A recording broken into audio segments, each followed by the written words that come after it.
Sa bayan ng Lipa sa Batangas, may isang kwento ng lakas at pag-asa.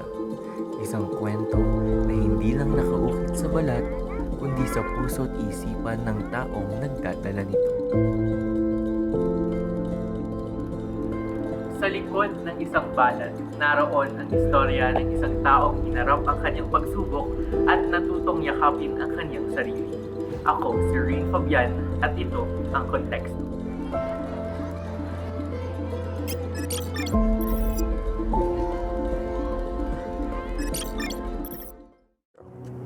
Lahat tayo may kwento. Minsan nakikita, minsan nakatago. Ngayon, itatampok natin ang buhay ni Rain. Isang binatang tuluyan ang natanggap ang kanyang kaibahan sa lipunan. Tunghayan natin ang kanyang kwentong puno ng tapang at inspirasyon.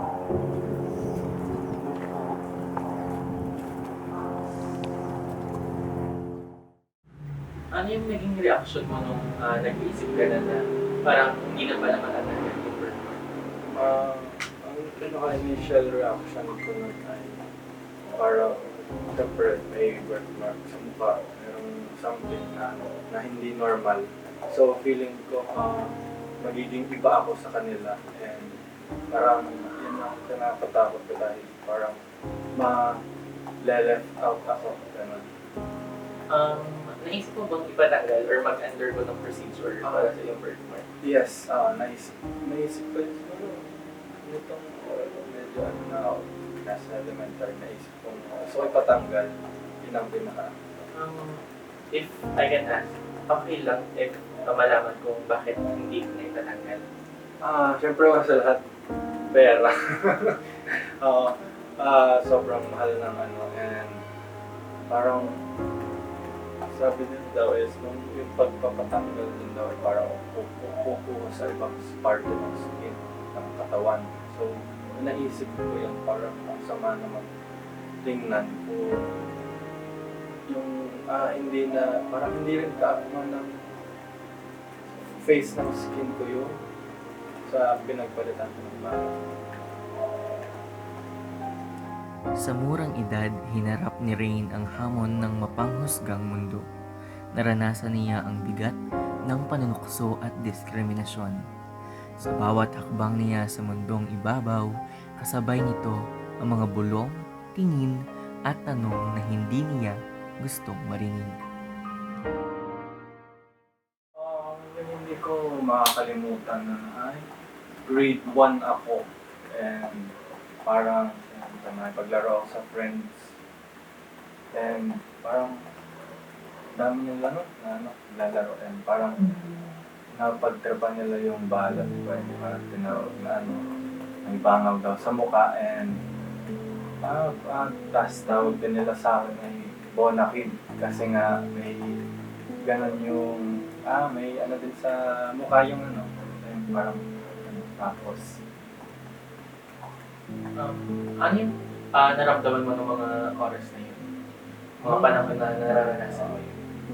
parang feel ko na left out ako sa kanila. Siyempre bata pa, hindi pa nanilang pinaka-initial reaction ko yung iyak.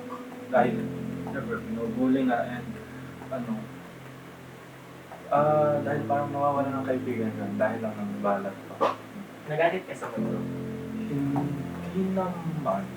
Parang, lang, sa sarili ko lang na parang bakit ako nagkabalat ganon and yun. Given this experience, naisip mong magtago or like umiwas sa mga tao? Oo, parang ayaw kasi ayaw ko magpakita dahil may balat nga ako and parang hindi din nila ako tatanggapin. Hindi nila ako tatanggapin na kasi may balat ako. Ganun. Ano ang pakiramdam na harapin yung ganitong klaseng panunukso? Para sa akin mahirap dahil hindi kasi siya parang basta-basta mawawala kasi nga yun nandun na and parang yun lang ang lagi nilang i-bring up pag para pagtawanan, gano'n, Naka-affecto sa paglaki mo? Like, did it affect your self-confidence and self-worth? yeah, pa naka-apekto siya dahil nga parang ang hirap magpakita sa tao. Kung yun ang unang magiging ano mo, yun ang unang nanonotice mo, and parang may masasabi agad sila. Nakakatakot na may masabi agad silang masama about God. Sa kabila ng pagkakaroon ng balat sa mukha, hindi kailanman naramdaman ni Rain na siya ay kakaiba. Ang kanyang pamilya ang naging pundasyon ng pagtanggap niya sa kanyang sarili. Hindi siya itinuring na kakaiba kung hindi isang mahalagang parte ng pamilya. Actually nung first apo kasi ako, and sa extended family namin, parang sobrang close namin sa isa't isa. So, edi ako yung baby sa lahat.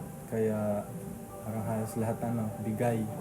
Then nasundan ng pinsan ko, kapatid ko.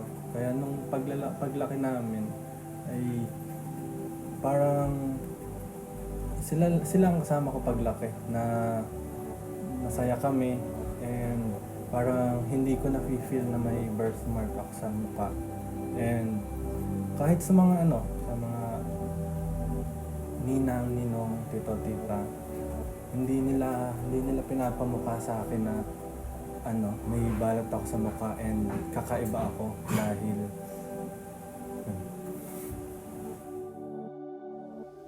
Ang pagmamahal at suporta nila ang nagbigay sa kanya ng lakas upang harapin ang mundo at upang makita na ang kanyang balat ay hindi bilang kapintasan, kundi bilang bahagi ng kanyang natatanging kwento.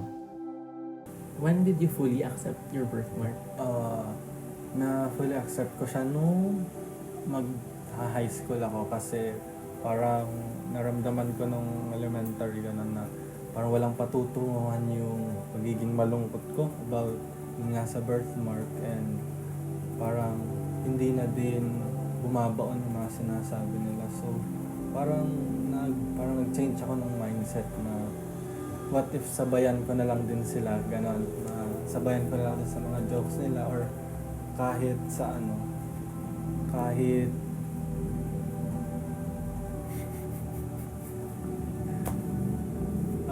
kahit parang left out nila ako, hindi ako so parang naging strong ako sa part na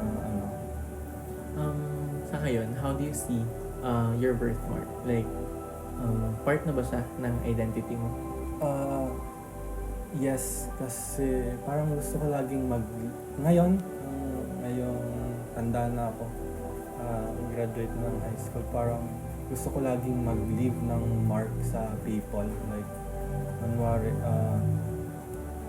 parang mas natutuwa ako na yung dinedescribe ko na sino si Rain, ganun, yung may balat sa mukha. Parang mas naano ko pag dinedescribe nila yun. Parang mas madali para sa kanila na makilala ako, and yun, parang naging positive siya sa akin na dating negative feeling noon. May mga positive things or experience ka ba na naranasan because of having your birthmark?